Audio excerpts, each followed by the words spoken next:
Hello everyone, and welcome back to my channel, Crime Whisper. I know many of you love listening to these stories as you fall asleep. So before you drift off tonight, take a moment to leave a comment and tell me where in the world you're listening from. And if you enjoy these stories, don't forget to like and subscribe. It really helps the channel grow. Now, get comfortable, relax, and let's dive into tonight's chilling case. Teresa de Jesus Cruz Rubio was supposed to walk into a room filled with joy.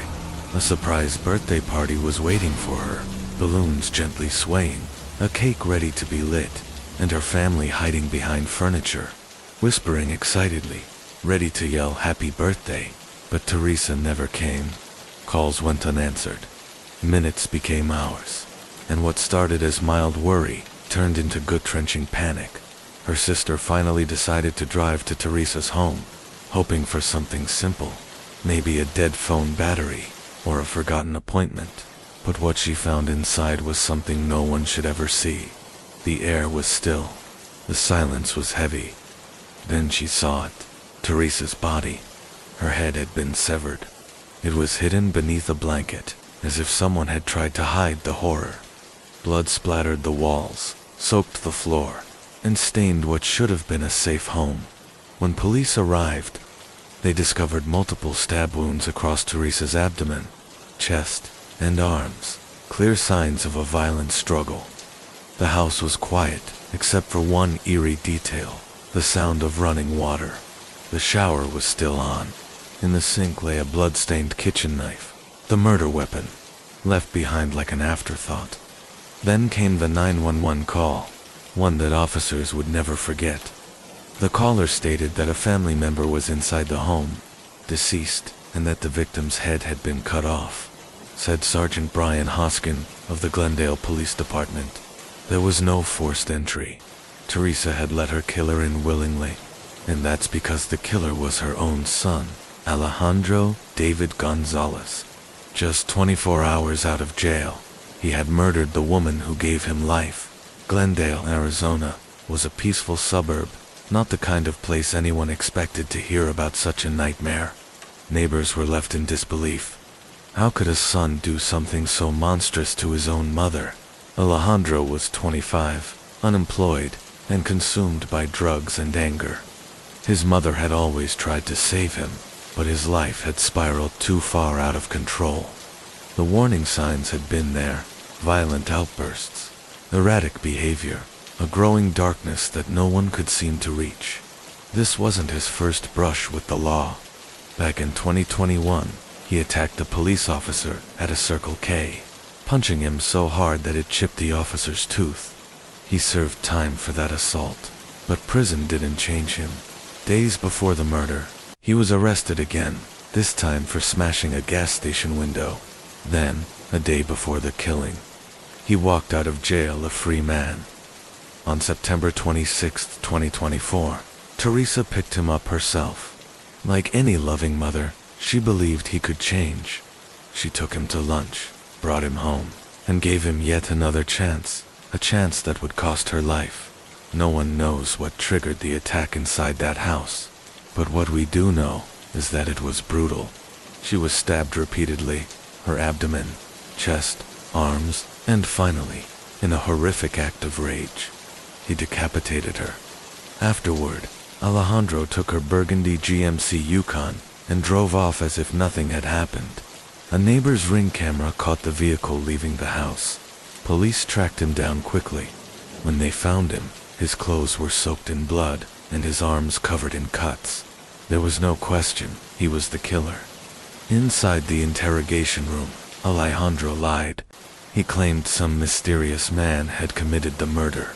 No name, no motive, no explanation, just a desperate attempt to shift blame. But the evidence told the real story: the bloody crime scene, the missing knives, the footage of him leaving in his mother's car. There was no mystery man, only Alejandro. Eventually, he admitted he had been high on methamphetamine that day, under the influence, filled with anger and paranoia. He murdered the one person who had never stopped loving him. For Teresa's family, Grief turned into heartbreak and disbelief, and while they mourned, justice began to move forward. On October 7, 2024, the Maricopa County Attorney's Office announced a major update. Alejandro David Gonzalez had been indicted by a grand jury. He now faced charges of first-degree murder, vehicle theft, and tampering with evidence. The murder charge represented the horror of what he had done, the cold-blooded killing of his own mother. The theft charge came from his escape in the Burgundy, Yukon. What was once a family tragedy had now become a full-scale criminal case, one that would unfold in the courtroom, where justice would finally speak for Teresa de Jesus Cruz Rubio, a mother who showed endless love to a son who gave her none in return. The stolen vehicle, taken from the home after the unimaginable crime, became the final piece of evidence tying him to that night. And the third charge, tampering with evidence, reflected his futile attempt to erase what he had done, as if leaving a knife in the sink in a shower running could somehow wash away the horror. This indictment wasn't just another step in the legal process. It was a promise that Teresa would be remembered, that her killer, even though he was her own son, would face the full weight of justice. That what happened inside that quiet Glendale home would not be forgotten. But this was only the beginning. Alejandro now sat behind bars, his bond set at $1 million cash, with nothing but time to face the consequences of his actions. There would be no more meth-fueled escapes, no more lies, no more imaginary accomplices, only the truth and the cold reality of a courtroom waiting for him. A mother was gone, a family shattered, a community left asking how a day of celebration had turned into a day of mourning instead of birthday candles. There were candles at a vigil. Instead of laughter, there were tears. And instead of a mother watching her children grow, there was an empty chair at the dinner table, and the question that still echoes, why? What pushed Alejandro over the edge? Was it the drugs? His mental illness? Or was it a darkness that had always been there, waiting for the right moment to strike? Whatever the reason, one truth remains. Teresa de Jesus Cruz Rubio did not deserve this. She deserved to blow out her candles, to hug her family, to feel loved on her birthday. But instead, her life ended in horror. At the hands of the son she once cradled in her arms. This wasn't just a crime. It was a tragedy that went deeper than the blood on the walls, because Alejandro wasn't born a monster. He was a man consumed by addiction, untreated illness, and a lifetime of pain his mother never stopped trying to heal. It was a slow collision course that ended in the worst way possible. And now, as the courtroom awaits its verdict, Glendale isn't just mourning Teresa, they're mourning what was lost: a mother's love, a son's future, and the haunting truth that sometimes love alone isn't enough to save someone from themselves. Can justice ever be enough to make sense of a crime like this? The Jacobson family had it all: wealth, success, and a stunning home in Wellington, Florida. From the outside, they looked like the picture of happiness, the kind of family others admired. But if there's one thing we've learned, it's that appearances can be deceiving. Behind the walls of that dream home was a darkness no one could have imagined. And on what should have been a day of joy, a birthday celebration for two little boys, everything would fall apart in the most heartbreaking way imaginable. The tragedy that followed would shock an entire nation, leaving behind one haunting question: what kind of father could pull the trigger on his own family? To understand how it all began, we have to go back to 1989, the year Neil Mason Jacobson met Frankie Sue Selkoff. Their paths crossed at a gym in Bayside, Queens, New York. From the very beginning, they seemed perfect together, ambitious, successful, and full of life. Frankie worked at Lehman Brothers, a powerhouse in the financial world, while Neil was building his own mortgage firm on Long Island. They were young, driven, and chasing the American dream. Friends described them as inseparable, a couple built on admiration, affection, and shared ambition. Neil, with his charm and confidence, was the golden boy, intelligent, charismatic, the kind of man who made everything seem effortless. Frankie adored him, and together they looked unstoppable. Marriage soon followed. They settled into Neil's home in New Jersey, their lives intertwining seamlessly. Neil's career took off as he launched his own brokerage firm, while Frankie continued thriving in finance. They biked together, scuba dived, took weekend trips, a couple who did everything side by side, but beneath the perfect picture was a quiet, longing children. Years of infertility treatments brought hope and heartbreak in equal measure. Still, they refused to give up, and finally, in 2003, their prayers were answered. Twin boys, Joshua and Eric. With financial success and a loving family, it seemed they had everything they'd ever wanted. But life has a way of testing even the strongest foundations. Neil's parents, Harold and Goldie Jacobson, had moved to Florida years earlier, and Neil missed them deeply.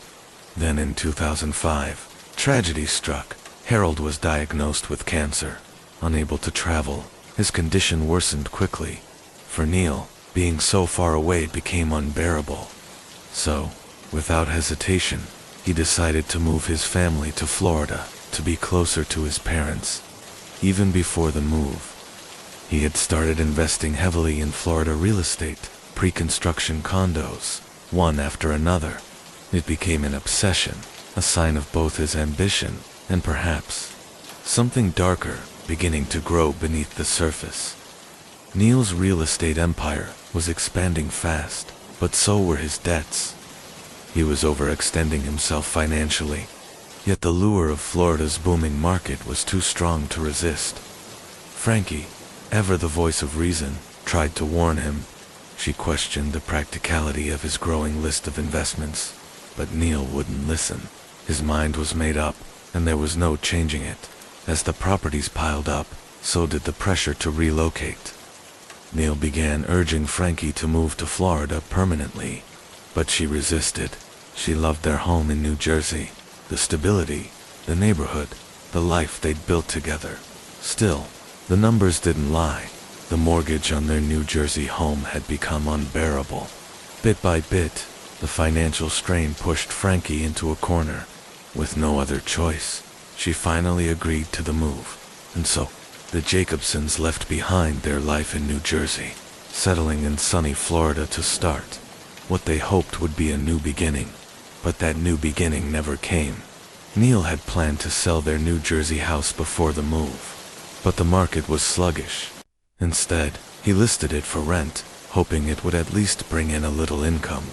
2 months later, tragedy struck. His father, Harold Jacobson, passed away. Neil was devastated. He had uprooted his entire world to be closer to his father, only to lose him so soon after arriving. The grief hit him harder than anyone expected. His mother, Goldie, later revealed that Neil had battled mental health struggles since childhood. As a teenager, he'd been diagnosed with obsessive-compulsive disorder, driven by an overwhelming need to be perfect.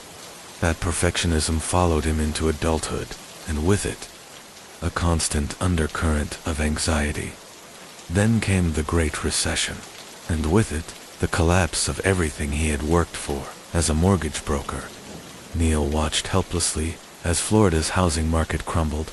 The once thriving business that fueled his success now suffocated him under debt. The condos he had once seen as smart investments were becoming a financial nightmare, burdened by subprime loans and rising payments that drained their savings dry. At first, Neil believed he could fix it.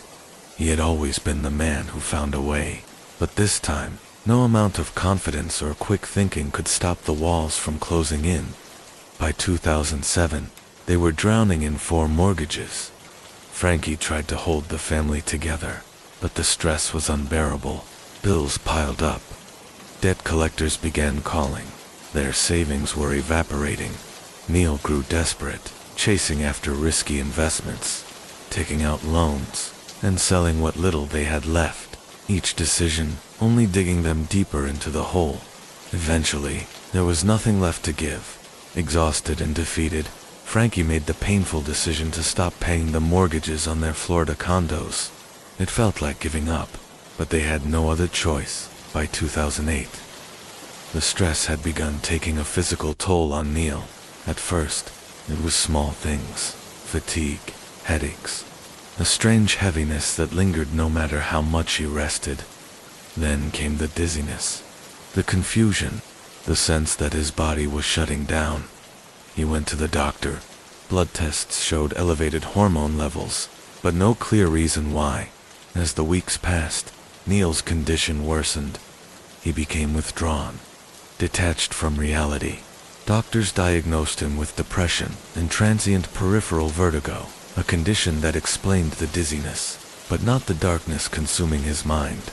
To help him cope, they prescribed Zoloft, a common antidepressant. Neil followed the instructions faithfully, desperate for relief. But the opposite happened. His mood darkened even further. His thoughts became chaotic. His family began to notice that something inside him had changed. Days later, his doctor added Xanax to help control his anxiety, but the combination only made things worse. His paranoia grew. His emotions swung wildly. The man his family once knew, confident, driven, full of charm, was fading fast. His sister Deborah became deeply concerned. She confided in their mother, terrified by Neil's rapid decline. He was seeing things, hearing things. He had begun to hallucinate. Frankie, too, was worried. She reached out to her sister, desperate for advice, unsure of what to do. Neil stopped going outside. He avoided people, stopped answering calls. Even the most basic routines fell apart. There were days he wouldn't shower, wouldn't eat, just sat in silence, lost in fear. Then, his paranoia took a terrifying turn. Neil became convinced that the FBI was watching him. He believed his phone was tapped, his home bugged, his every move monitored. He told anyone who would listen that federal agents were building a case against him. The delusions consumed him. His mother later described one visit she'd never forget. Neil pulled her aside, his voice trembling, his eyes wide with fear. He told her he was in serious trouble, that the FBI was coming for him, that he had done something terrible, though he couldn't explain what. The fear in his eyes, she said, was something she had never seen before. Real, raw, terrifying. But, before we continue, I need to ask you something. Cases like this where the signs were everywhere, where the descent was slow and visible, they make you wonder, could it have been stopped? Could anyone have done more? Or was the darkness already inevitable? Cases like this, where someone spirals downward, right in front of everyone's eyes, are more common than we'd like to admit. Time and time again, we see the warning signs, the paranoia, the isolation, the strange behavior. Yet somehow, no one manages to stop the tragedy before it happens. So let me ask you, someone close to you started showing those signs, what would you do? Would you step in? Would you know what to say? I'd really like to hear your thoughts on this one. Now, back to the story. As Neil Jacobson's mind began to unravel, so did his grip on reality. And on the morning of January 23, 2010, the darkness he had been fighting for months finally consumed him. That morning, Neil stood before his wardrobe, hands trembling as he reached up to the top shelf. Inside was a loaded gun. His wife, Frankie, still half asleep, watched in confusion. At first, she thought maybe he'd heard a noise, maybe he was scared. But the look on his face told a different story. He wasn't holding that gun for protection. He was holding it with purpose. Panic surged through Frankie. She lunged toward him, trying desperately to take the gun from his hands. They struggled, tumbling to the floor, a blur of screams, chaos, and terror. In the fight, Neil struck her hard, knocking out her front tooth and slicing her finger. Still, Frankie didn't give up. She fought for her life, but Neil was stronger and lost in a world of delusion. With cold precision, he stood, reloaded, and turned the gun on her. 2 shots, both to the face. Frankie was gone, but Neil's horror didn't stop there. Covered in his wife's blood, he walked into his son Eric's room. Eric was asleep on his stomach, peaceful, unaware of the nightmare about to unfold. Neil fired twice. Incredibly, Eric survived those first shots, but Neil wasn't finished. He pressed the pillow over his son's face and fired 2 more times. Then, moving with eerie calm, Neil entered Joshua's room. The youngest boy was still sleeping, his little body curled under the sheets. Neil placed a pillow over his son's face, just like before, and fired twice. In a matter of moments, the family that had once meant everything to him was gone. When the house fell silent, Neil walked to the bathroom, turned on the shower, and stood beneath the water as if trying to wash away what he'd done. When he was done, he dressed, swallowed a cocktail of Vicodin and Xanax, and drove off in a haze, less than a mile from his mother's home. He passed out behind the wheel and veered into the grass.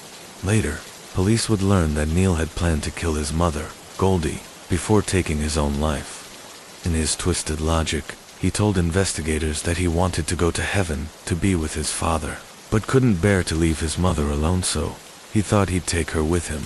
Thankfully, he never made it to her house. When officers arrived, they found Neil disoriented, barely conscious, gripping the gun beside him. His voice was weak, almost broken, as he muttered, "I killed my family." The investigation that followed left everyone asking the same haunting questions. Was Neil Jacobson a victim of his medications, or had he planned the murders all along? A suicide note found in the home complicated things further. In it, Neil appeared calm and deliberate, almost accepting of what he'd done. It didn't read like the ramblings of a man in the middle of a psychotic episode. It read like someone who had thought this through. At trial, Neil's defense centered around his mental health. His lawyers argued that he'd been suffering from severe depression, anxiety, and paranoia worsened by the medications he'd been prescribed, Zoloft and Xanax. They brought in medical experts who testified that these drugs could cause intense mood swings, hallucinations, even suicidal or violent behaviors, especially when mixed in high doses. They described Neil as a man who had always been loving and devoted, a father who'd never shown a trace of violence before. They claimed he wasn't driven by anger but by the terrifying side effects of his prescriptions and a mind that had lost touch with reality. But the prosecution saw it differently. To them, this wasn't a tragedy of medication.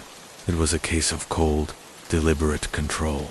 They argued that Neil, buried under financial ruin and personal failure, had decided that if he couldn't keep his family, no one would. They pointed to the way the murders were carried out, the repeated reloading, the precision, the calmness afterward. To them, this wasn't confusion, it was calculation. And that suicide note, they said it was proof. A man doesn't write something that organized if he's in the middle of a psychotic break. Witnesses also testified about Neil's strange behavior leading up to the murders, especially his sister, Deborah, who had seen his paranoia spiral out of control. He'd been convinced the FBI was after him, that his phone was tapped, that his house was under surveillance. Whether it was madness, medication, or meticulous planning, no one could say for sure. But one thing was certain: Neil Jacobson's world had collapsed long before that January morning, and when it did, he took everyone he loved down with him. Neil Jacobson's paranoia had reached terrifying new heights.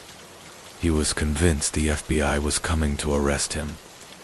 His wife, Frankie, confided in her sister that Neil was no longer the man she had married. He had stopped showering, refused to leave the house, and seemed trapped inside his own mind. The defense would later use these moments as evidence of a complete mental breakdown, proof that Neil was a man spiraling into psychosis. But the prosecution saw them differently. To them, these were warning signs that Neil had ignored, and that should have sent him running for help instead of down a path toward murder. Neil's mother, Goldie, played one of the most heartbreaking roles in the entire trial. She had been one of the last people to see him before the tragedy. When she took the stand and recalled her son's final words, "Mom, I love you no matter what happens," the courtroom fell silent. At the time, she hadn't thought much of it. But now, looking back, it was clear. He had been preparing for what he was about to do. Goldie struggled to reconcile the two versions of her son, the kind, loving man she had raised, and the one now accused of murdering his wife and children. As the trial went on, the jury faced an impossible question. Was Neil Jacobson a man lost in a drug-induced haze of delusion, or had he coldly, consciously, and deliberately ended the lives of his family? The prosecution argued that Neil had made a series of deliberate choices. He had loaded his gun. He had aimed it. He had pulled the trigger again and again. No amount of financial pressure or medication could justify that. The defense pleaded for compassion. They asked the jury to see Neil not as a monster, but as a broken man consumed by paranoia and fear, a man who had completely lost control of his mind. After days of deliberation, the verdict came in. Guilty on all counts. The judge acknowledged the tragedy, but made one thing clear. No mental illness, no financial collapse could ever excuse the murder of two innocent children and a devoted wife. Neil Jacobson was sentenced to life in prison without the possibility of parole. His fate was sealed. When Neil entered the Palm Beach County courtroom to change his plea to guilty, he barely looked up. He admitted to killing his wife, Frankie, and their 7-year-old twin boys while they slept in their Wellington home back in 2010. But when it came time for the family to speak, Neil kept his head down. Not once did he meet their eyes. One of Frankie's sisters addressed the court, her voice shaking through tears. "There's not a day that goes by that I don't hear my sister's voice. Good morning, Sherry. What are you doing today? What did you eat for breakfast?" I hear her every day. Even after the trial ended, the questions didn't. Could this tragedy have been prevented if Neil had received different treatment? Or his medications to blame? Or had he simply refused to face his own failures until it was too late? No one could say for sure. But what was undeniable was this: 3 innocent lives were gone, taken in the most horrific way imaginable.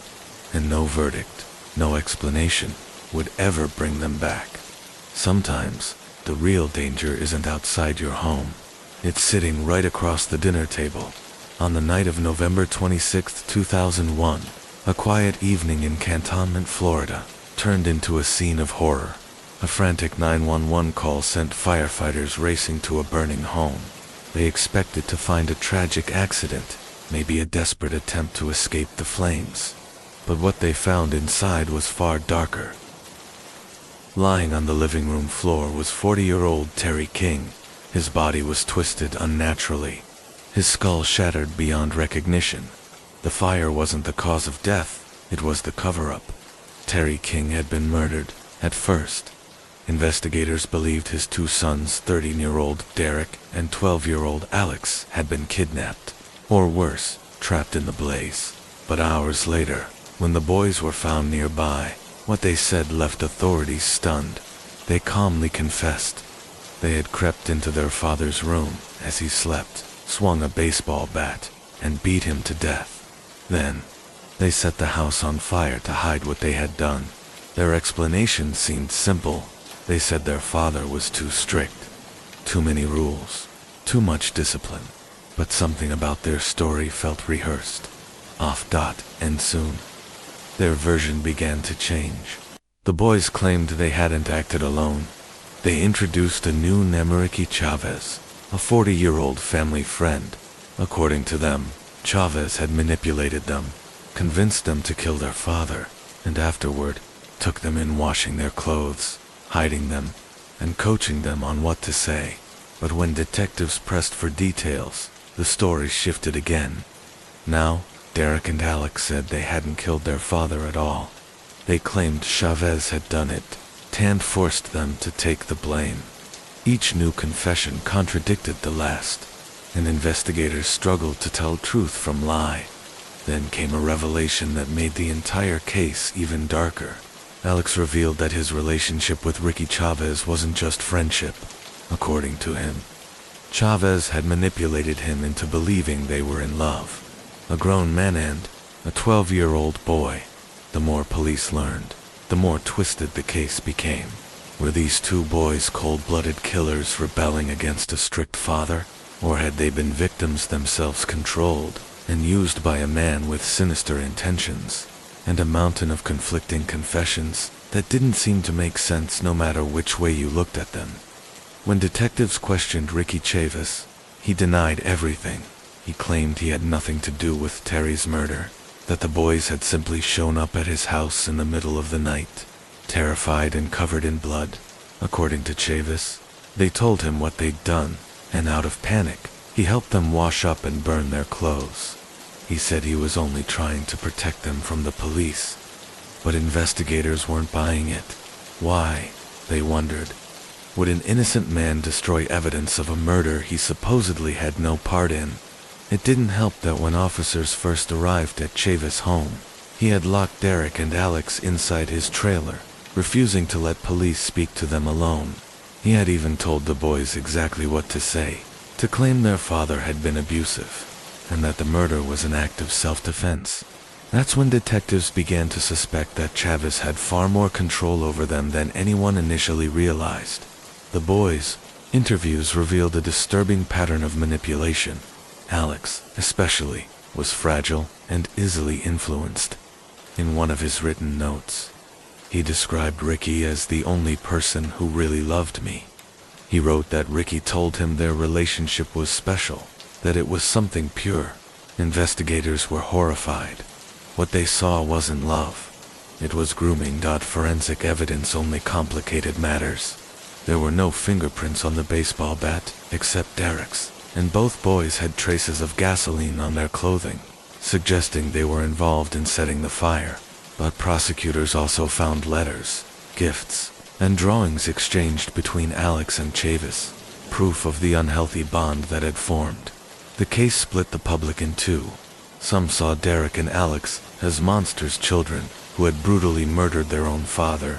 Others saw them as victims, manipulated and exploited by a predator who had used them to carry out a crime he was too cowardly to commit himself. The trial that followed was one of the most bizarre in Florida's history. Prosecutors charged both the King brothers and Ricky Chavez with first-degree murder, but because their stories kept shifting, it became nearly impossible to know who was telling the truth. In one version, Derek confessed to the killing alone, saying he struck his father in a fit of anger. In another, Alex said that Chavez had done it while they watched.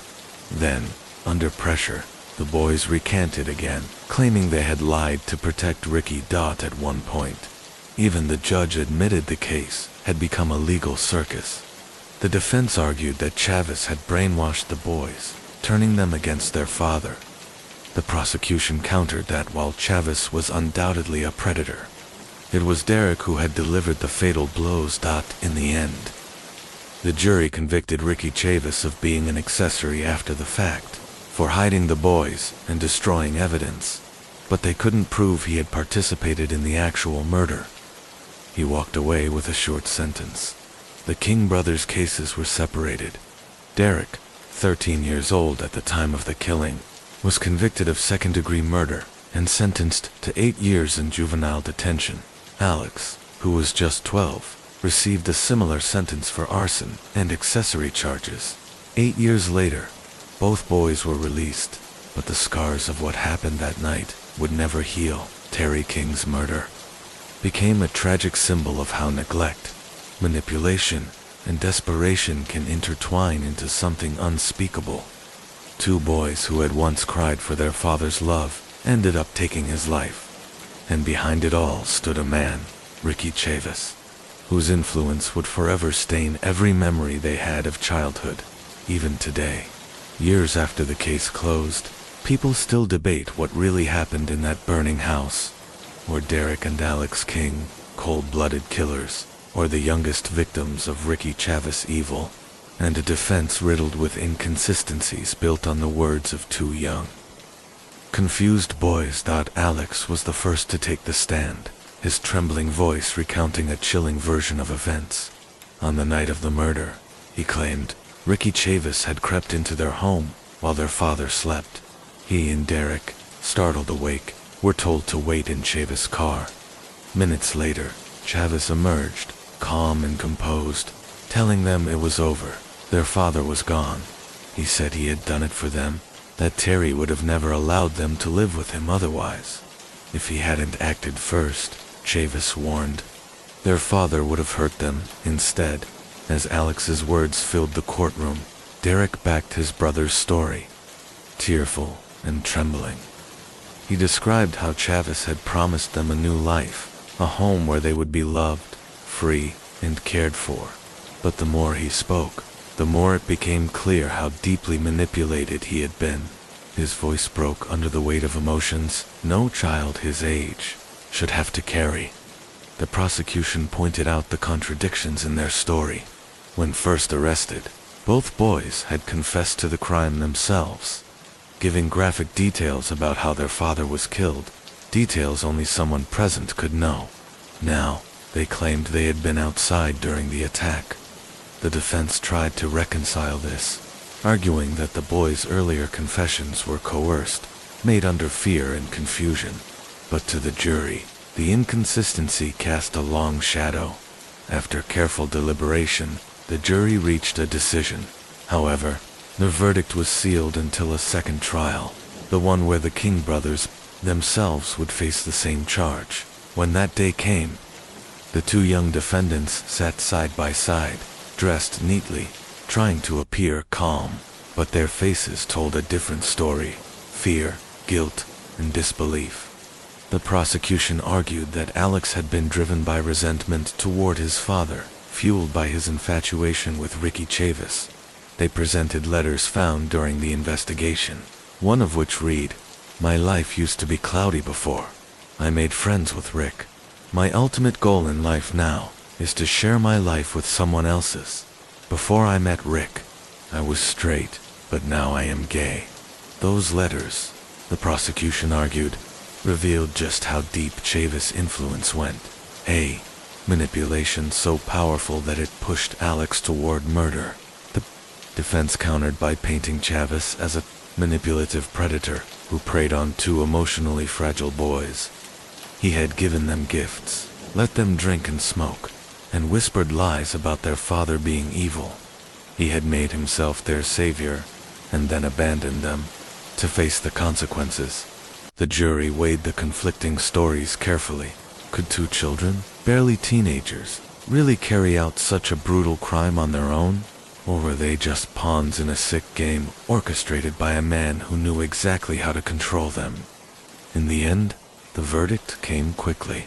After just 5 hours, Alex and Derek King were found guilty. Their changing testimonies and detailed confessions convinced the jury they had been present when their father was murdered. Yet, even in their guilt, the court recognized the tragedy of it all, that these were children, shaped by manipulation, caught in something far beyond their understanding. While most kids their age were preparing for another year of school, Alex and Derek were sent to juvenile detention, their childhoods effectively over, in a highly unusual twist. Prosecutors tried Chavez and the King brothers for the same murder.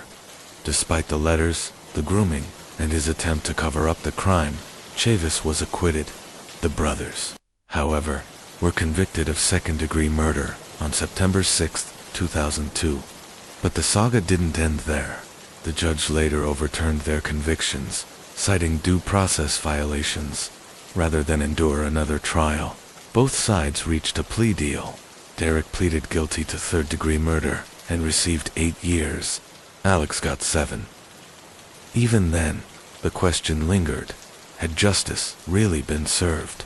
How could a system ignore the predatory relationship between a 40-year-old man and a vulnerable child?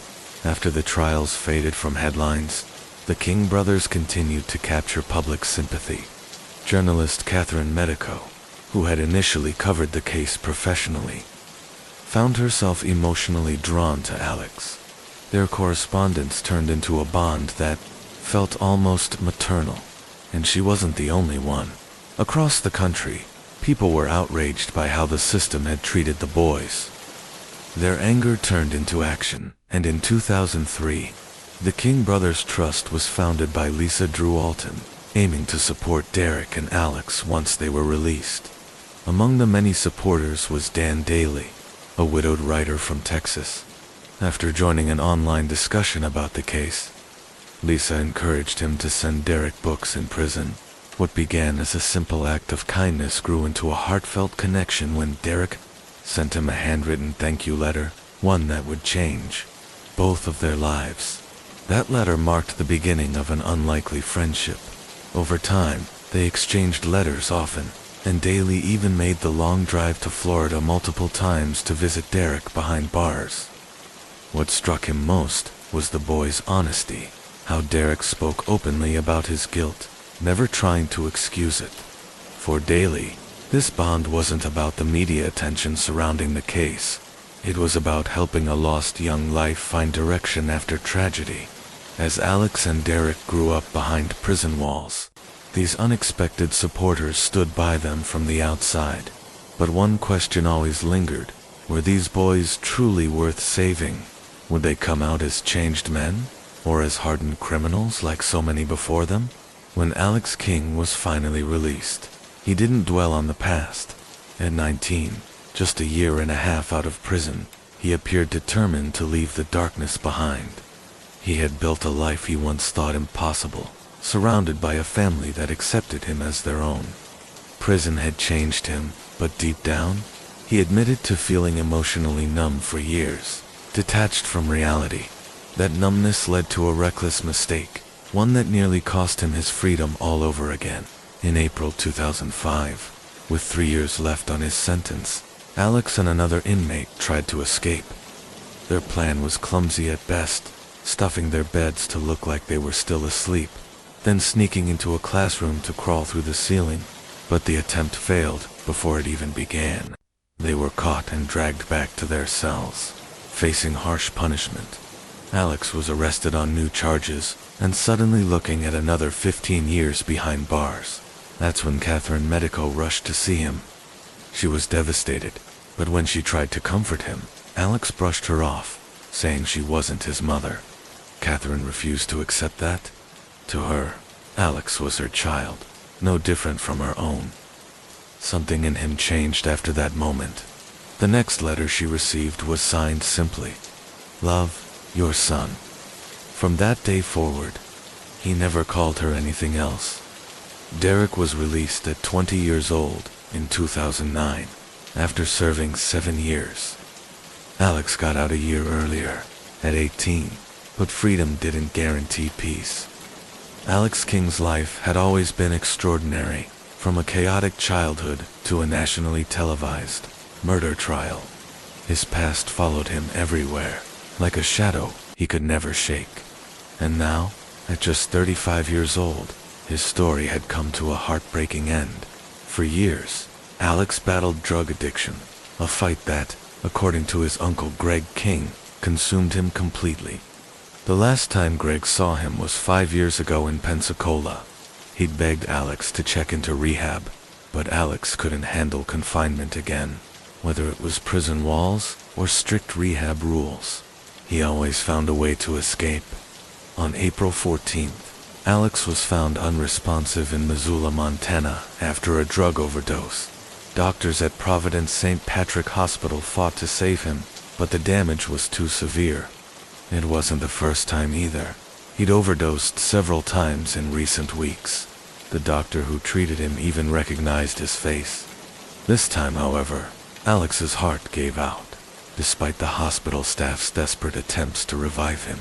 Alex King was declared legally dead on April 23, 2024. His family said their final goodbyes over a video call, a heartbreaking farewell from miles away. Once the boy at the center of a case that gripped the nation, Alex King died another lost soul, trapped by a past that never released its hold. As for Ricky Chavez, he remains behind bars, serving a 35-year sentence, not for murder, but for false imprisonment and being an accessory to the crime. The murder of Terry King sparked a media firestorm. Were the boys victims of abuse or cold-blooded killers? The book, A Perversion of Justice, a Southern tragedy of murder, lies, and innocence betrayed, argued they were victims to children, manipulated and failed by the system. But prosecutor David Rimmer had a different view. There will always be people who believe Derek and Alex are innocent, just like there will always be people who believe Michael Jackson is innocent. The case divided the country, raising debates about justice, abuse, and how far a child's desperation can go. Years later, Derek and Alex reunited for an NBC Dateline special titled Second Chances. It was their first public appearance together in years. Older, quieter, they reflected on the choices that changed their lives forever and the scars that never healed. Their story was also featured in Evil Kin, Season 1, Episode 5, Deadly Darlings, and American Justice, Season 12, Episode 21, Blood Brothers, the Derek and Alex King case, each revisiting the chilling details of that night and the trials that followed. Decades later, the murder of Terry King remains haunting. Some believe justice was served. Others insist the truth was never fully uncovered. What do you think? Were they killers or victims of a system that failed them? I've never hurt my wife. I've never hurt her. Those were his exact words. But what he wouldn't say, what he couldn't admit, was far darker than anyone imagined. Josh Powell wasn't just a bitter husband. He was a monster. In December 2009, Susan vanished without a trace from her home in West Valley City, Utah. No calls, no goodbye, no explanation, just gone. Messages, just gone. And the only person who seemed to have an explanation was her husband, Josh Powell. But his story didn't start the night Susan vanished. It started long before she ever met him, and from the very beginning, the warning signs were already there. Josh Powell was born on January 20th, 1976, in Puyallup, Washington, to Stephen and Tarika Powell. He had 4 siblings, Michael, John, Jennifer, and Alina. But life inside the Powell home was anything but normal. His father, Stephen, was controlling and disturbingly inappropriate. Divorce records later revealed that he shared explicit material with his sons and refused to set any boundaries. Josh grew up in a home where nothing was off. Adult content played freely in front of the children, and it showed in his behavior. As a teenager, Josh's cruelty began to surface. He once killed his sister's pet gerbils out of anger. Another time, he held a knife to his mother's throat during an argument, and when things didn't go his way, he threatened to end his own life. In the year 2000, Josh met Susan Cox at a church dinner. She was everything he wasn't: kind, bright, full of life and faith. Within a year, they were married.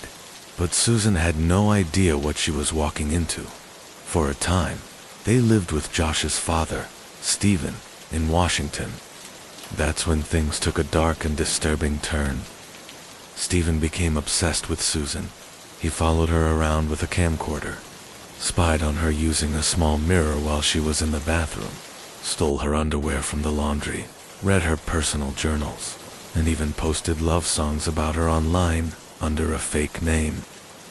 One day, Stephen finally confessed his feelings directly to Susan, and the entire conversation, including her horrified reaction, was accidentally recorded on his own camcorder. That was the final straw. Susan and Josh packed their things and fled to Utah, desperate to leave Stephen behind. For a short while, things seemed to improve. Josh and Susan welcomed 2 sons, Charlie and Braden, and settled in West Valley City, Utah, hoping for a fresh start. But behind closed doors, Susan's life was slowly becoming a prison. Her friends noticed the change. The once vibrant woman they knew had become distant, anxious, and sad. She told them, Josh had grown cold, that he rarely touched her, rarely spoke to her, and seemed to take pleasure in shutting her out. By the summer of 2008, their marriage was crumbling. Josh was more controlling than ever, insisting on making every decision himself. He managed every penny they earned, leaving Susan to beg for basic necessities.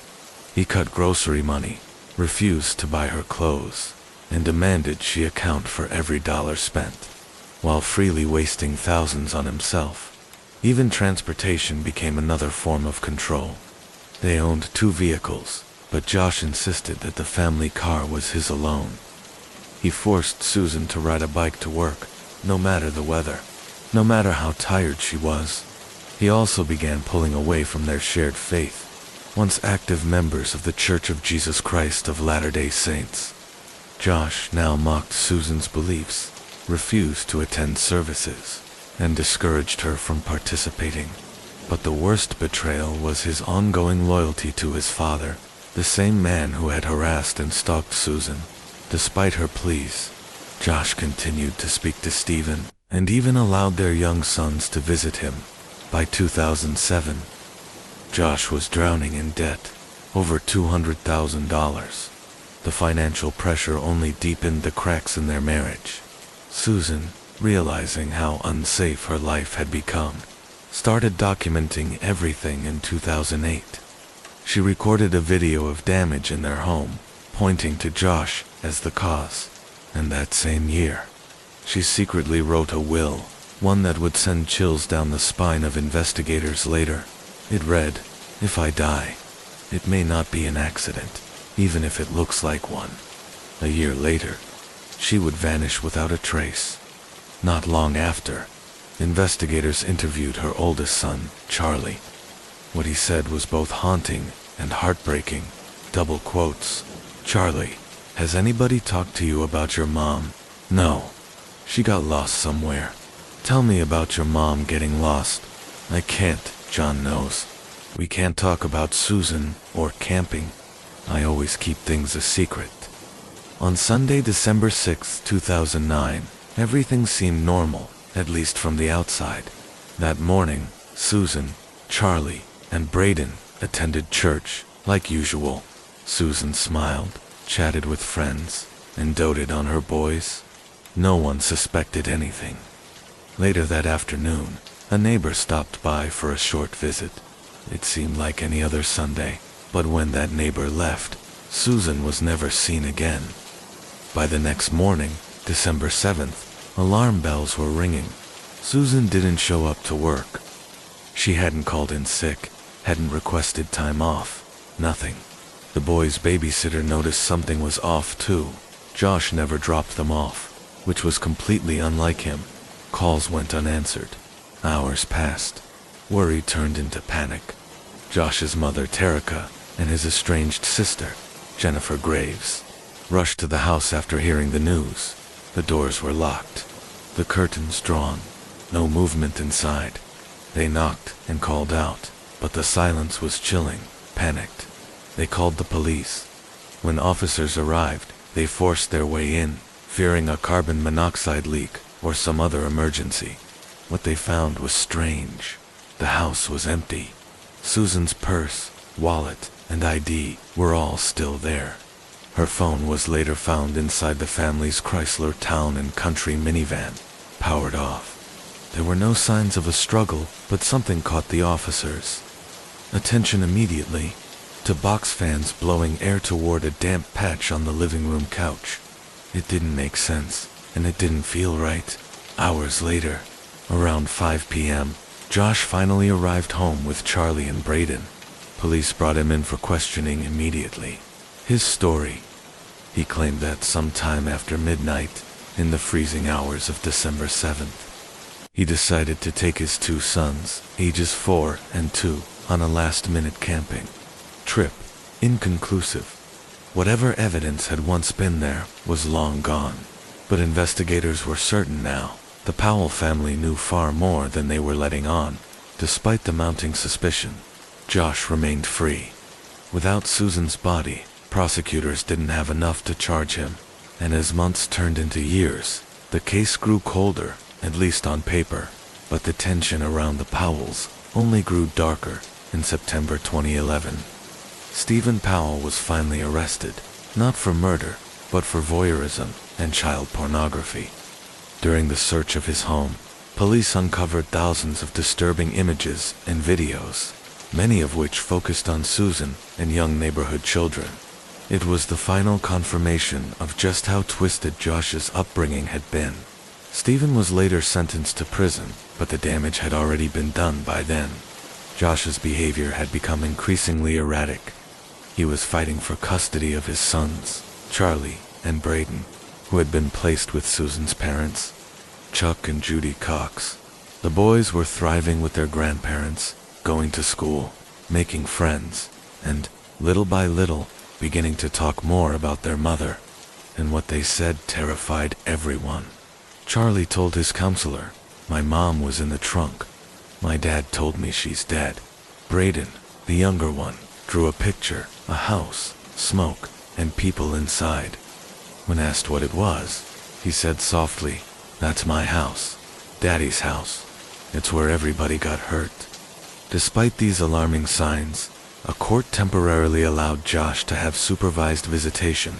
Every visit had to be at his home in Graham, Washington, and always with a state-appointed social worker present. Then came February 5th, 2012. It was a quiet Sunday morning. Josh was expecting his boys for their weekly supervised visit. When the social worker arrived with Charlie and Braden, the boys jumped out of the car, excited to see their dad. They ran toward the house while she followed behind, but before she could reach the door, Josh quickly shut it behind them and locked it from inside. She heard him say, "I've got a surprise for you." Seconds later, the house exploded. Flames engulfed the home within moments. The blast was so powerful, it shook nearby houses. The social worker called 911, screaming that the father had locked her out, that the children were inside, but it was too late. When firefighters finally extinguished the flames, they found the bodies of Josh, Charlie, and Braden. The cause of death for the boys wasn't the explosion, it was blunt force trauma. Josh had attacked them with a hatchet before setting the fire with gasoline. In the aftermath, investigators uncovered chilling details. Josh had recently withdrawn his life savings, given away his children's toys, and sent farewell emails to family members. The search of his computer showed that he'd been researching methods of suicide and how to ignite large explosions. The case that began with Susan's disappearance had ended in unthinkable tragedy. To this day, Susan Cox Powell's body has never been found. Her family believes she was murdered the night she vanished, and that Josh, and possibly his brother, Michael, disposed of her remains. Michael later took his own life in 2013 after being questioned by police about Susan's disappearance. Stephen Powell died in 2018, taking with him whatever secrets he still held. All that remains now are the unanswered questions and the haunting reality that Susan's story, like so many others, was ignored until it was too late, meaning the files that once painted Josh in an even darker light were never his to begin with. But by then, it was far too late. The damage had already been done to his reputation, to Susan's family, and to two innocent little boys who had paid the ultimate price. Even though that revelation shifted some technical details, it didn't change the larger truth everyone already knew. Josh Powell was the monster at the center of this tragedy.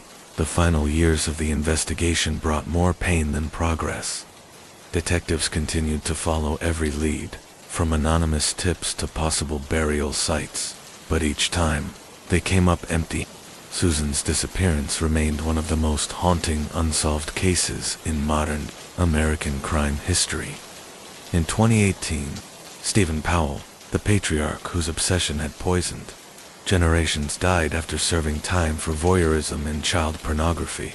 With his death, whatever secrets he still carried about Susan's fate were buried with him. Today, Susan Cox Powell's body has never been found. Her family still holds annual vigils, hoping that one day they'll get the closure they've waited for since 2009.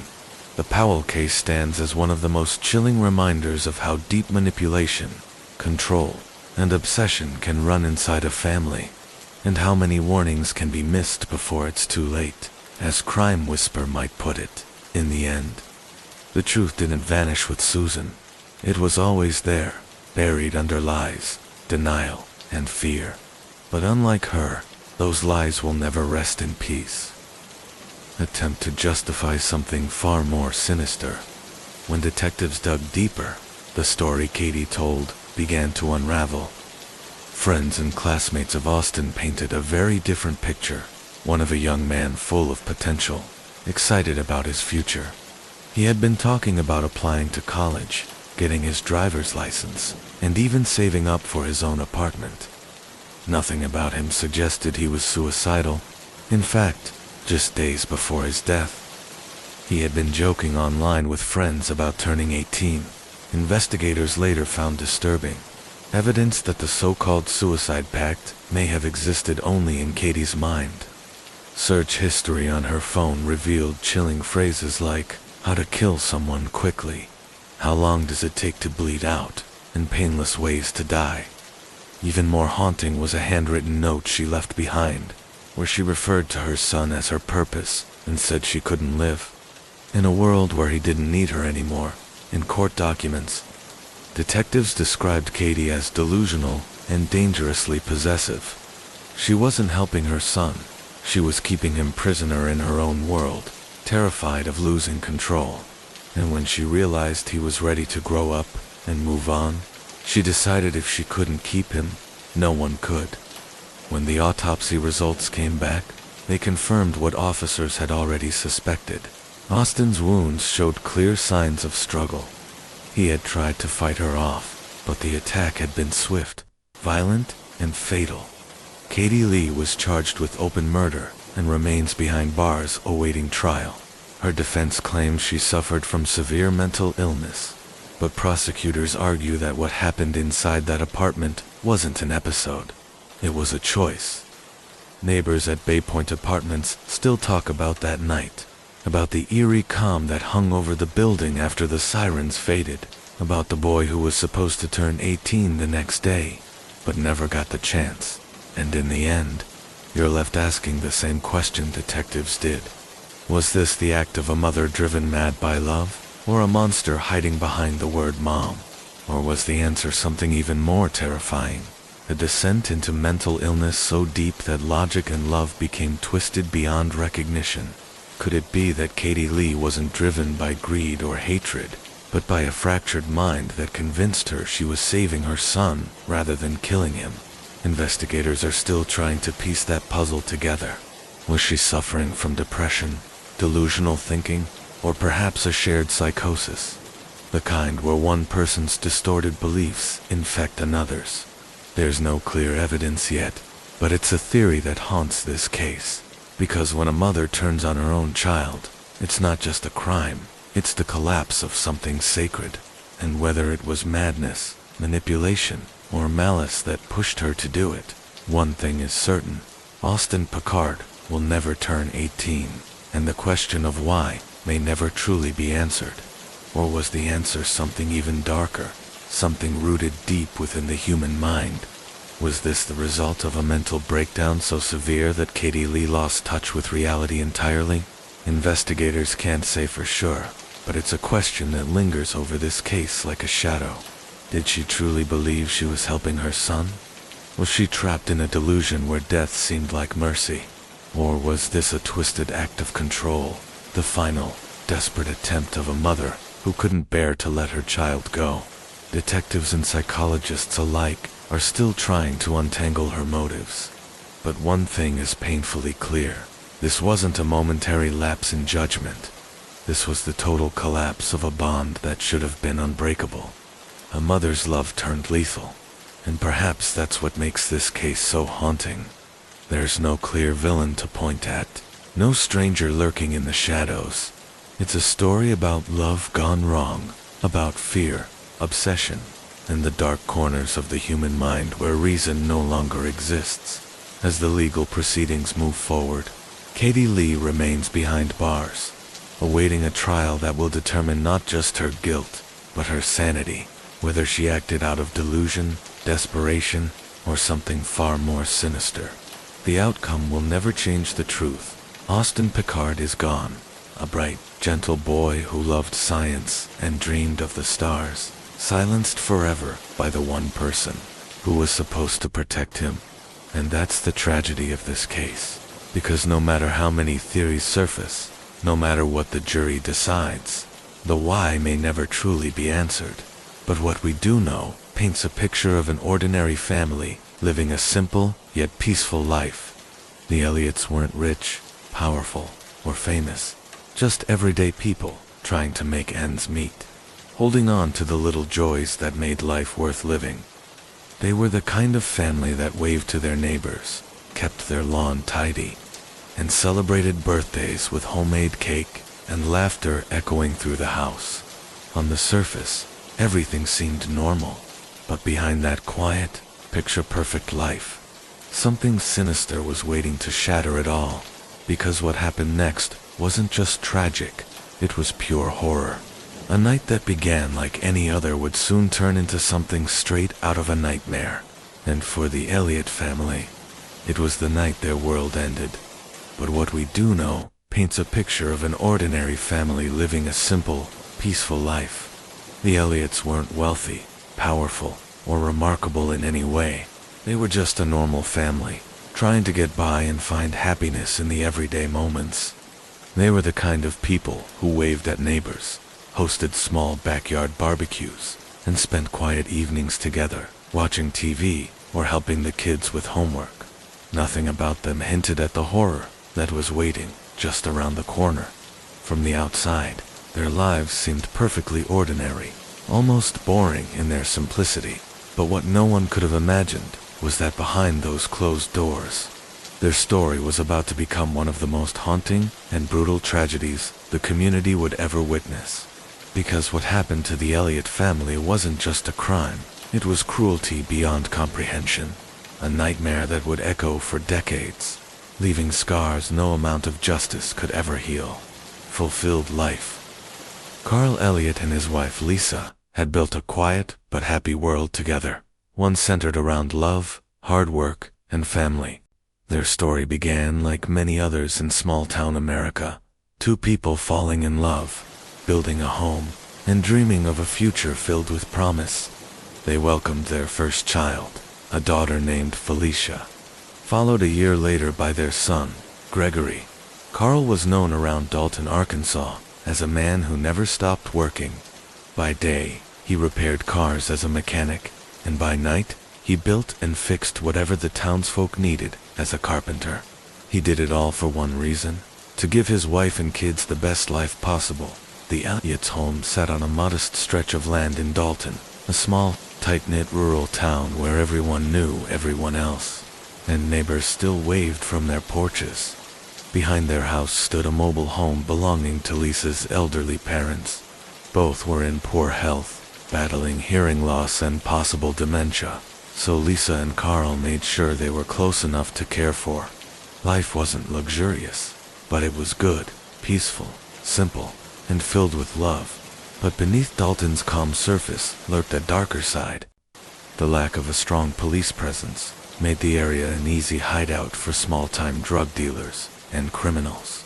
Still, the Elliots mostly kept to themselves, untouched by that world, until one stormy summer night shattered everything. On July 30th, 1998, a violent thunderstorm tore through Dalton. The rain came down in sheets, hammering rooftops and flooding dirt roads. Around 1:15 a.m., Deputy Randy Barber received a call reporting a disturbance at the Elliott residence. When he arrived, he could faintly hear shouting from inside, but as he approached the door, the noise suddenly stopped. The lights were off, and the house looked still. After waiting a moment and hearing nothing else, Barber assumed the situation had calmed down and left. He would later say it was the decision that haunted him for the rest of his life, because by that point, the horror had already begun. The next morning, as the storm clouds cleared, Lisa's stepmother, Mrs. Dubacy, went to open her front door, but found it wouldn't move. Something heavy blocked it. Frustrated, she walked around to the side porch, and that's when her world fell apart. Lying face down on the porch was the body of her 27-year-old stepdaughter, Lisa Elliott. Panicked, she ran to get her husband and called the authorities. Sheriff Rob Salmon arrived shortly after. He knocked on the Elliott's front door. It was ajar. Calling out, he heard nothing except the low hum of a television inside. The silence was heavy, unsettling. He stepped in, and what he found froze him in place. On the living room floor lay 6-year-old Gregory, still in his pajamas. The sight was unbearable. His small, lifeless body told the story of a struggle that no child should ever endure. The sheriff pressed on, moving through the house, and every step revealed more chaos. Blood smeared across the kitchen walls, streaked across the dining room floor, even marking a small toy telephone sitting on a desk. It was clear Lisa had fought desperately for her life, and her children's. Outside, Lisa's body remained on the porch where she'd collapsed, bloodied handprints staining her father's door, as if she'd tried to reach for safety one last time. But 2 members of the family were still missing, 30-year-old Carl Elliott and his 7-year-old daughter, Felicia. Naturally, suspicion first turned to Carl. In most family homicides, investigators looked to the surviving spouse, but that theory collapsed 48 hours later, when Carl's body was found floating in the nearby 11-Point River. He had been executed, shot twice in the back of the head with a .22 caliber weapon. Shallow knife cuts along his throat suggested someone had tried to silence him before finishing the job. Then came the autopsy results, and they were horrifying. Lisa had suffered 27 brutal blows to the head, each believed to have come from a tire iron found at the scene. But her death didn't stop there. The weapon had been driven through her throat, severing her carotid artery and windpipe. Gregory had been attacked with the same savage force, his skull fractured, jaw broken, and his throat stabbed repeatedly. But one question still loomed over everything. Where was little Felicia? The idea that a 7-year-old girl might still be out there, possibly hurt or worse, gripped the entire community. What had happened to her that night? Had she been taken? Was she hiding somewhere, terrified and alone? No one knew yet, but when they finally did, the truth would prove to be more horrifying than anyone could have imagined. His intentions chillingly clear. No witnesses. According to Chad's confession, when they pulled up to the house, the lights were still on inside. Lisa was in the kitchen, probably waiting for Carl to return, unaware of the nightmare about to unfold. Billy handed Chad a tire iron and ordered him to follow. When they entered, Lisa immediately realized something was wrong. She asked where Carl was, but before she could react, Billy grabbed her, and a violent struggle broke out. Lisa fought with everything she had, screaming and clawing to protect her children, but she never stood a chance. Chad claimed that his father struck Lisa repeatedly with the tire iron while he held her down. Each blow was more savage than the last, echoing through the small house until she finally went silent. The two then turned their attention to the children. Gregory, only 6 years old, was crying and trying to run. Chad said that his father showed no hesitation, no mercy. He struck the boy, then stabbed him, leaving him lifeless on the floor, and little Felicia, Chad's voice reportedly cracked as he described what happened next. Billy decided she wouldn't die, not yet. Instead, he ordered Chad to take her with them. Chad claimed that he was terrified of his father and obeyed. Together, they left the house, Lisa and Gregory dead inside, and drove off into the night with Felicia crying in the back seat. Chad told investigators that Billy kept the little girl alive for 2 whole days. During that time, they stayed in an old trailer in the woods, miles away from Dalton. What happened inside that trailer was unspeakable. According to Chad's testimony, Billy repeatedly assaulted and tortured the terrified child before finally killing her. He then forced Chad to help dispose of her body, dumping her remains in the remote area near Warm Springs, where they would not be found for 2 long years. When investigators heard Chad's account, even the most seasoned officers were shaken. The details were beyond comprehension. It wasn't just murder, it was calculated, sadistic cruelty. Billy Green was arrested and charged with 4 counts of capital murder, kidnapping, and rape. Chad, already in custody, formally accepted his plea deal and agreed to testify against his father in court. The trial that followed was one of the darkest in Arkansas history. Prosecutors painted Billy as a cold-blooded predator, driven by greed and rage, who had dragged his son into his crimes. The defense tried to argue that Chad was the true killer and that Billy was being framed by his own child to save himself. But the evidence and the brutality of the crimes told a different story. When the verdict came, the courtroom was silent. Billy Green was found guilty on all counts and sentenced to death. The judge's words echoed through the chamber, a fitting end for a man who had inflicted so much pain on an innocent family. As for Chad, he remained behind bars, serving his 40-year sentence. In later interviews, he claimed that he had acted out of fear, that his father's control over him had been absolute. But to the Elliott family's surviving relatives, there was no forgiveness, only grief. For the town of Dalton, the case left scars that would never fully heal. The Elliots had been good people, kind, hardworking, and loved by everyone who knew them. Their home, once filled with laughter and the sounds of children playing, became a symbol of pure horror. Even now, decades later, people still remember the storm, the screams no one heard, and the innocent faces whose lives were stolen. The Elliott murders serve as a chilling reminder of how evil can hide in plain sight. Behind the mask of a neighbor, a friend, even a familiar smile. And while justice was eventually served, no punishment could ever erase the horror of that night, or the haunting truth that sometimes monsters aren't born in the dark.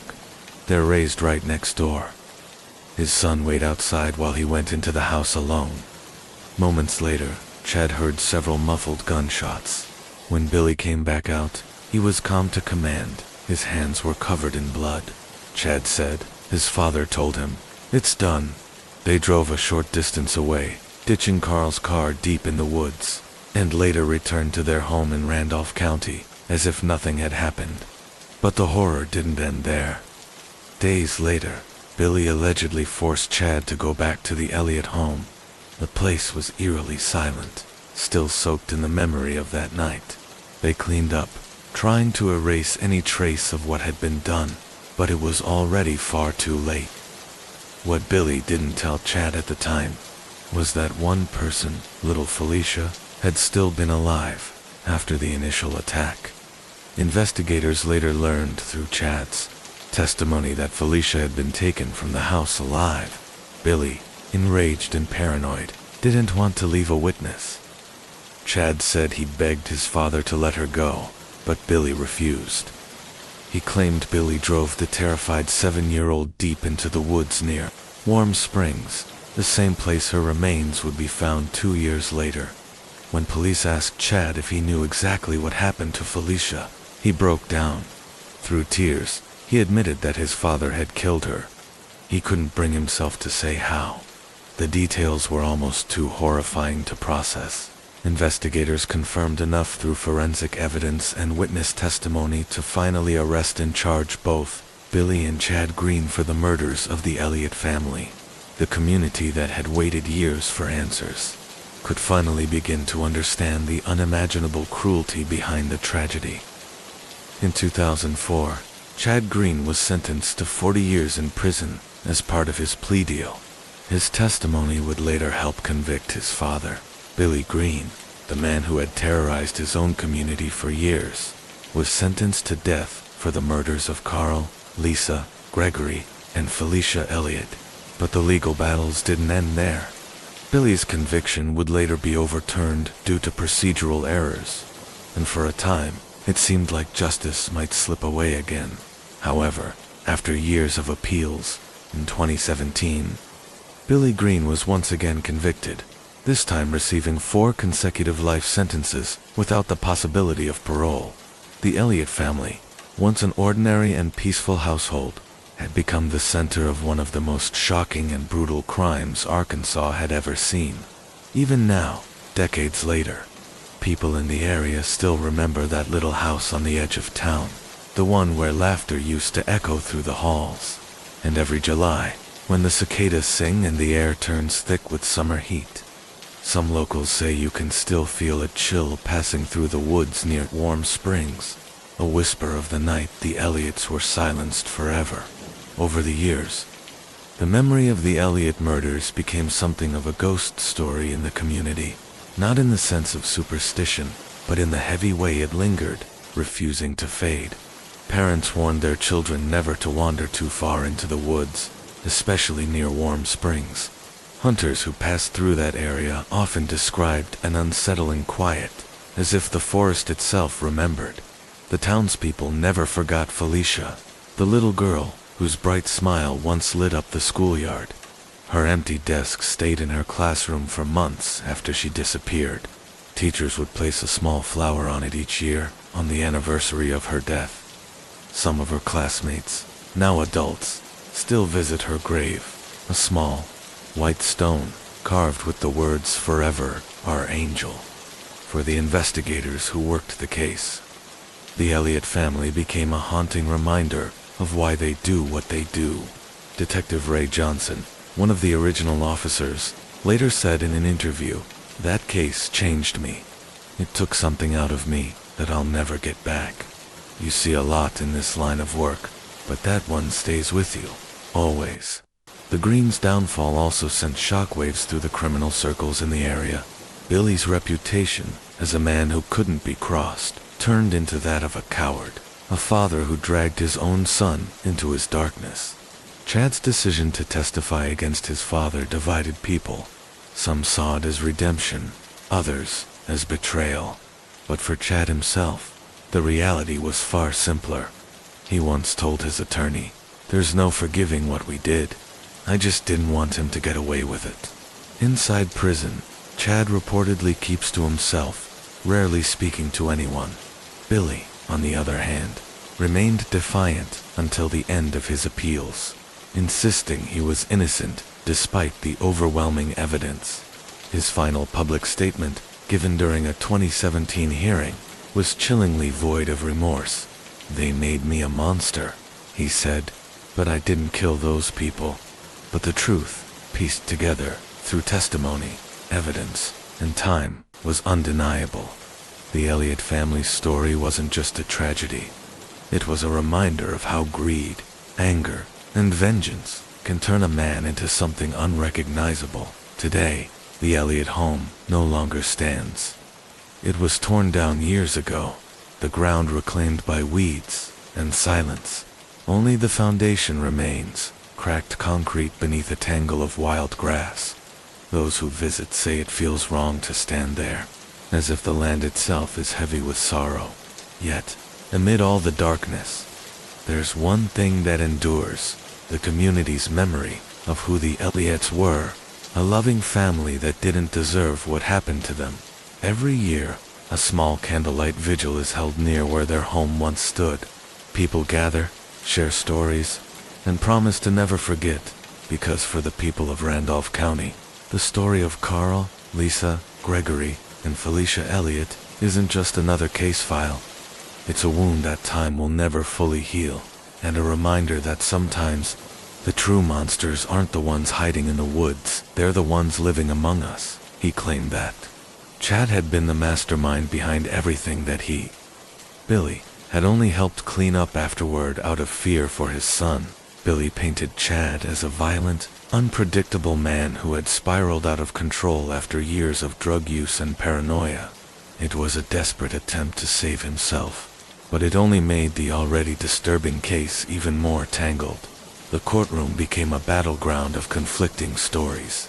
Prosecutors argued that Billy was the true monster, manipulative, cold, and cruel, while the defense tried to convince the jury that Chad had acted alone and framed his father to save himself. Both men had blood on their hands, but no one could agree whose hands were drenched deeper. Witness after witness took the stand. Detectives described the horrific crime scene, the dried blood, the signs of struggle, and the overwhelming brutality that no human being, let alone a child, should ever endure. Forensic experts showed evidence that placed both men at the scene, their DNA scattered throughout the Elliott home.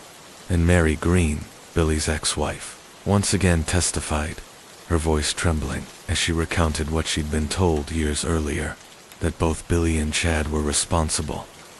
When Billy finally took the stand, the courtroom fell silent.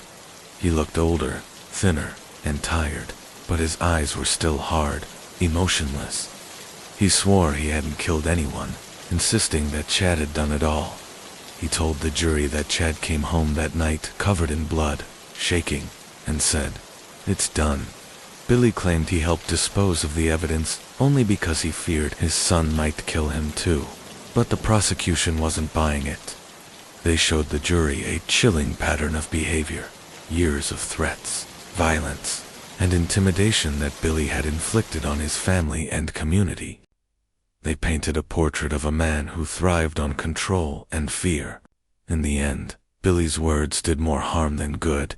His contradictions and lack of remorse left the jury unconvinced. After weeks of gut-wrenching testimony, the jury finally delivered its verdict. Billy Green was once again found guilty on all counts for murders that had shocked the entire state of Arkansas. This time, instead of the death penalty, the court sentenced him to 4 consecutive life terms without the possibility of parole. Chad, on the other hand, would not escape justice either. His refusal to testify against his father nullified his plea deal, and in 2012, he was resentenced to life in prison. The Green family, once feared in Randolph County, was finally silenced by the very system they had defied for years. For the community, the verdict brought a bittersweet sense of closure. There was relief that justice had been served, but it came with the weight of knowing what had truly happened to the Elliots, especially little Felicia. Her story became a symbol of innocence lost, a reminder of how evil can hide behind familiar faces.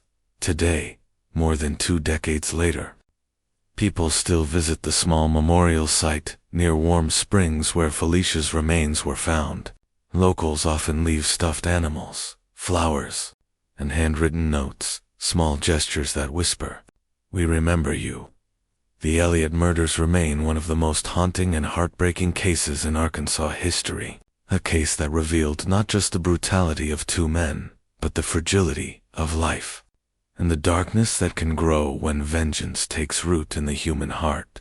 Because in the end, no matter how many trials, sentences, or verdicts are handed down, nothing can ever undo the horror of that summer night in 1998, when an entire family vanished, and innocence itself was buried in the woods of Warm Springs. Carl was 36 years old at the time of the tragedy, and he wasn't just any police officer. He was a seasoned veteran of the force, a man who had seen the worst sides of humanity, and yet was expected to stand as a symbol of justice and protection in his community. To outsiders, Carl Bluestone appeared to be the perfect husband, father, and public servant. He had earned respect through years of dedicated service, often described by colleagues as disciplined, methodical, and fiercely committed to his job. At home, the Bluestones seemed to live a picture-perfect life. Carl's wife, Jill, was radiant, warm-hearted, deeply devoted to her family, and active in the local church. Their 4 children were well-behaved, smart, and kind, the kind of kids every parent would be proud of. The Bluestone home in Graves, Kent was everything one might imagine when thinking of a stable, loving household. Neighbors would often see Carl mowing the lawn on weekends, Jill chatting happily in the garden, and the children playing together in the yard. But, as we've seen time and time again in these stories, appearances can be deceiving. Behind those walls, behind the neatly trimmed hedges and the polite smiles, something was very, very wrong. The family that everyone admired was living under a quiet storm, one that had been building for months, perhaps even years. Carl's reputation as a respected officer hid a darker side, a man prone to anger, control, and obsession. His colleagues had noticed subtle changes in his behavior, shorter temper, erratic mood swings, and an unsettling intensity that had begun to bleed into his personal life. Jill, who once described her husband as her best friend, had grown increasingly distant. Friends later revealed that she'd confided in them about Carl's controlling nature, how he monitored her every move, and became furious if she so much as spoke to another man. She told one friend that she often felt trapped, that her home had started to feel more like a prison than a sanctuary. And as the tension between Carl and Jill escalated, so did the danger. No one, not her friends, not the neighbors, not even Carl's own colleagues, could have imagined just how far things would go. Because what happened next would shake the quiet town of Graves to its core and expose the terrifying truth that sometimes the people sworn to protect us are the ones we should fear the most. Frozen in silence. At first, she thought it was just stress.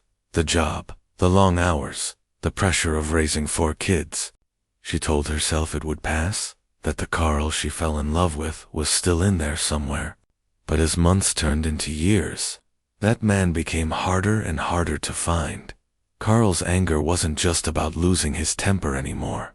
It was about control. He wanted to dictate every detail of their lives, how the house looked, what Jill cooked, even how she dressed. He started checking her phone, questioning her about her colleagues, accusing her of hiding things when she wasn't. Jill, who had once been outspoken and confident, slowly began to shrink into herself. She started walking on eggshells, careful with every word, every move. The laughter that once filled their home became rare, and the children learned early that silence was safer than questions.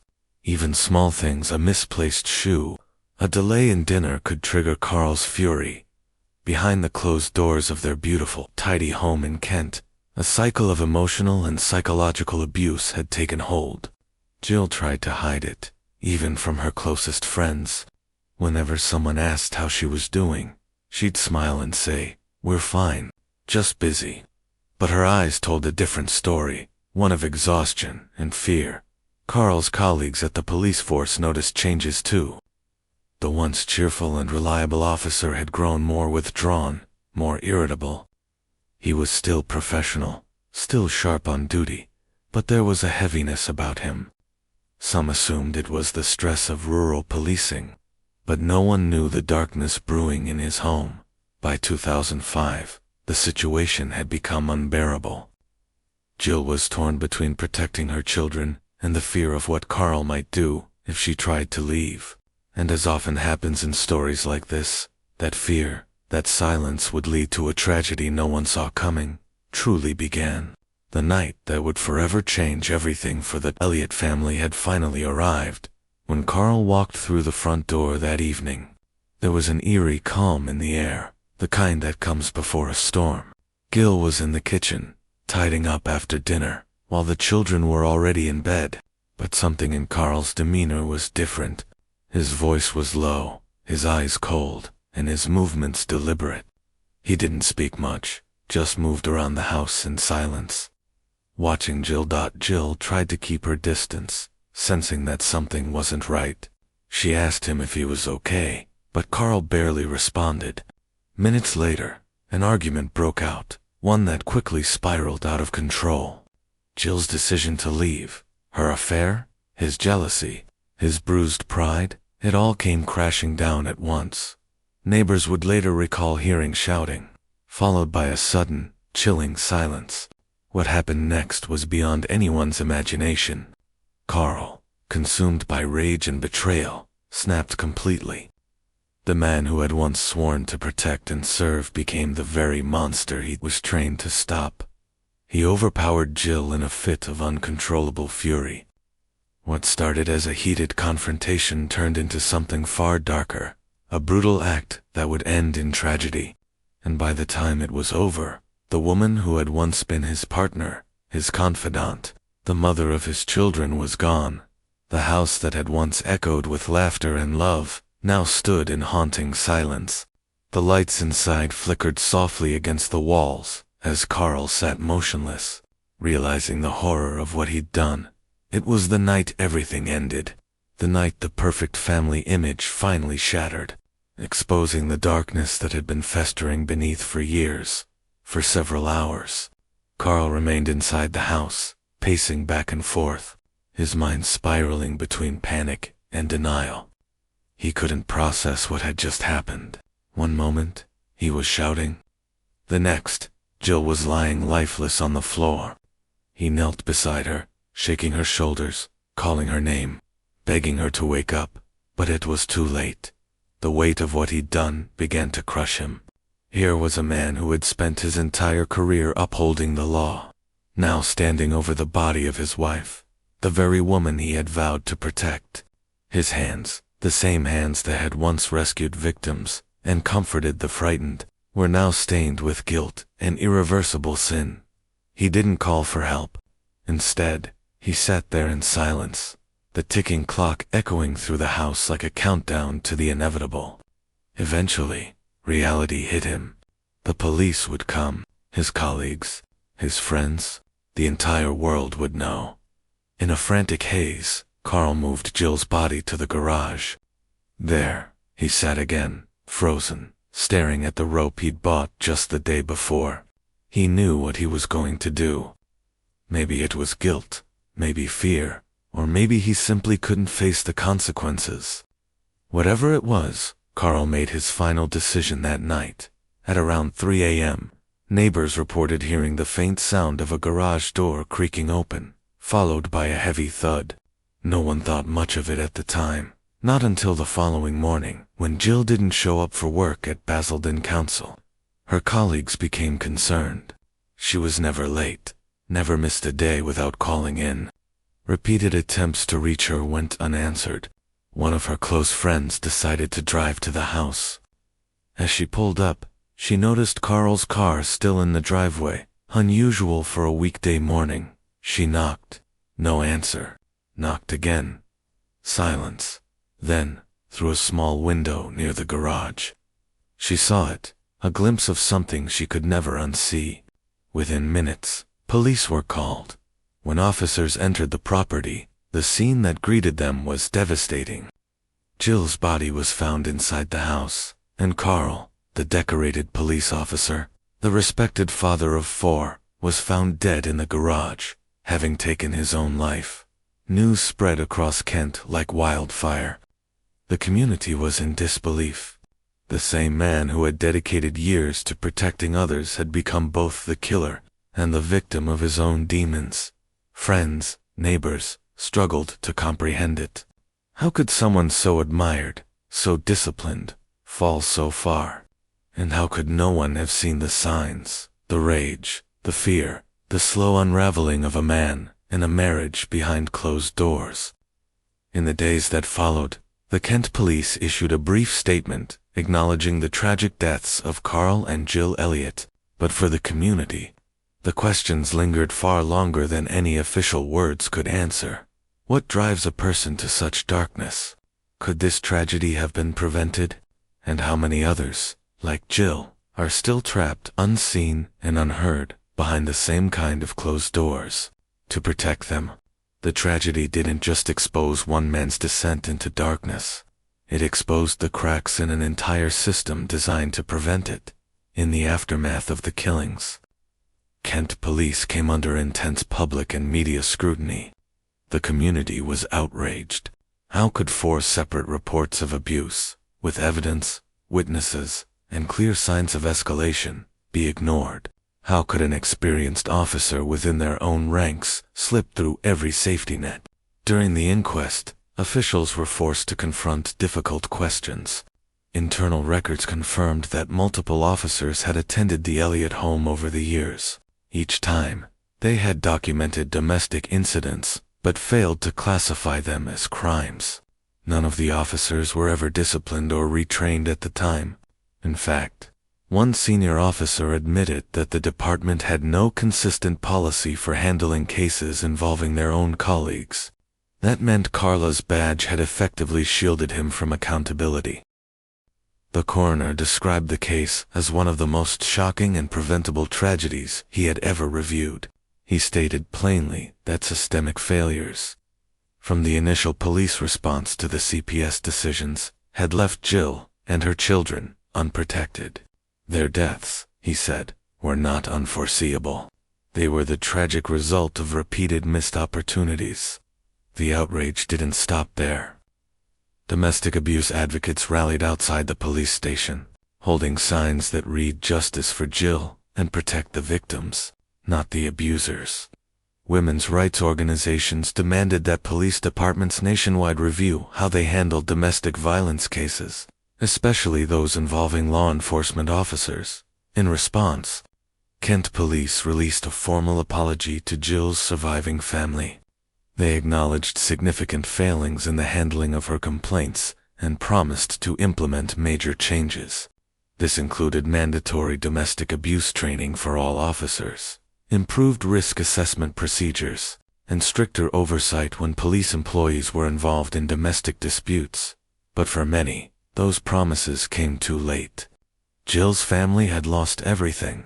Her surviving children were placed under the care of relatives, growing up with scars, both physical and emotional, that would never fully heal.